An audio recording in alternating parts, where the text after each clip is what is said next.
চলে এসেছি নতুন একটা ভিডিও নিয়ে। এই ভিডিওতে সকলকেই স্বাগত জানাই। দেখো, একটা নতুন কেকের ভিডিও নিয়ে এসেছি আমি। তো উপকরণের জন্য লাগবে অরেঞ্জ জুস। তো আমি অরেঞ্জটাকে একটু প্রেস করে করে জুস বানিয়ে নেব। এখানে তোমরা প্যাকেটজাত অরেঞ্জ জুস ব্যবহার করতে পারো। এই অরেঞ্জ জুসের মধ্যে আমি টুটি ফুটিটাকে ভিজিয়ে রাখবো আর কি। তোমরা এখানে প্যাকেট অরেঞ্জ জুস ব্যবহার করতেই পারো। আমি এখানে আমাদের বাড়িতে অরেঞ্জ ছিল, তো এই অরেঞ্জটাকে নিয়ে একটু করে প্রেস করে রস নিয়ে আমি সেটার মধ্যেই আর কি টুটি ফুটিটাকে আর কি ভিজিয়ে রাখবো। ভালো করে একটু মিক্স করে নিই। এরপরে আমি ওই কিশমিশটাকেও একটু ভিজিয়ে রাখবো। টুটি ফুটি আর অরেঞ্জ জুসের মধ্যে এগুলোকে একসাথে ভিজিয়ে রাখবো। ভালো করে একটু মিক্স করে নিলাম। দেখো, তারপর একটু কাজু দেব। তো কাজুগুলোকে একটু ছোট্ট করে নিয়েছি, যাতে সবটাই যখন খেতে যাবে তখন মুখে একটু পড়ে যাতে। তারপর দেখো, অন্য একটা পাত্র নিয়ে নিলাম আর এই বাটির মাপে 1 বাটি দুধ নিয়ে নিলাম। তারপর 2 চামচ রিফাইন অয়েল নিয়ে নিলাম। রিফাইন অয়েলটাকে ভালো করে কিন্তু মিক্স করতে হবে। তো আমি প্রথমে চামচ দিয়ে করছিলাম, তো হলো না। তো এই মিক্স করবার জন্য এই জিনিসটাকে নিয়ে ভালো করে মিক্স করবো, কিন্তু যাতে তেলটাকে ওপর না ভাসে, দুধের ওপর না ভাসে। তারপর 1 বাটি ময়দা দিয়ে দিলাম। তারপর 2টো ডিম দিয়ে দেব।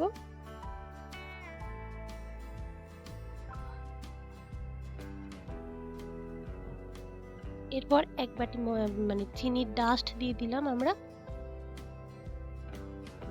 তারপর 1 চামচ বেকিং পাউডার, তারপর 1 চামচ বেকিং সোডা, 1 চামচ ভ্যানিলা এসেন্স দিলাম। তারপর ভালো করে মিক্স করতে হবে। দেখো, আমি ওইটা দিয়েই আর কি ভালো করে মিক্স করছি। অনেক দিনই এই চ্যানেলে ভিডিও দেওয়া হয়নি, বাড়িতেও ছিলাম না, আর এসে একটু শরীরটাও খারাপ ছিল, তাই দেওয়া হয়নি।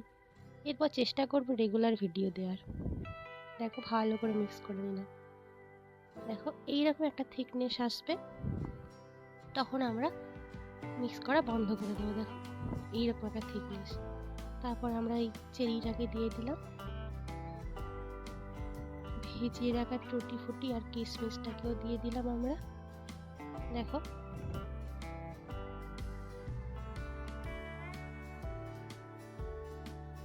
তোমরা এই চ্যানেলটাকে সাবস্ক্রাইব করে দিও, আর ভিডিওটা কেমন হয়েছে লাইক করো, কমেন্ট করো, আর পারলে একটু শেয়ার করে দিও।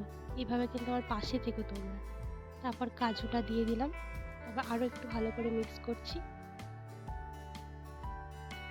আর এই কেকের ভিডিওটা কেমন হয়েছে অবশ্যই কমেন্ট করে জানাবে।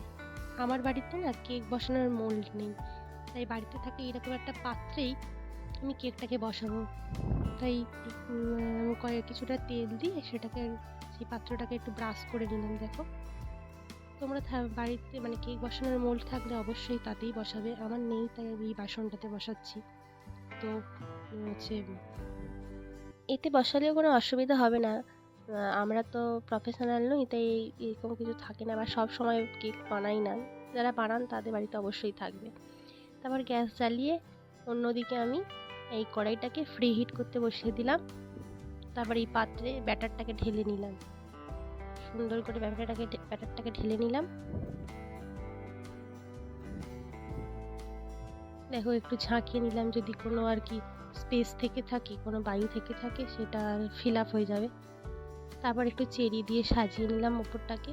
তারপর কাজু দিলাম। কাজু চেরি দিয়ে একটু গার্নিশ করছি। এখানে গার্নিশ করবার জন্য আরও অনেক কিছুই দেওয়া যায়। আমার কাছে চেরি আর কাজু ছিল, সেটা দিয়েই আর কি করলাম। এদিকে কড়াইটা ফ্রি হিট হয়ে গেছে, আমি একটা স্ট্যান্ড বসিয়ে এই পাত্রটাকে দিয়ে দিলাম। তারপর ওপর থেকে একটা পাত্র আবার চাপা দিয়ে দিলাম। তারপর 40 মিনিট পর এসে দেখো, কেকটা হয়ে গেছে খুব সুন্দর হবে। আমি গ্যাসের ফ্লেমটা একটু মিডিয়াম টু লো হিটে রেখেছিলাম। পুরো কেকের ফাইনাল লুক। দেখো, তারপর আমি কেকটা কেটে তোমাকে দেখাচ্ছি। কেকটা কত সফট আর সুন্দর হয়েছে দেখুন। সকলকে জানাই মেরি ক্রিসমাস। দেখা হবে পরবর্তী নতুন একটা ভিডিওতে।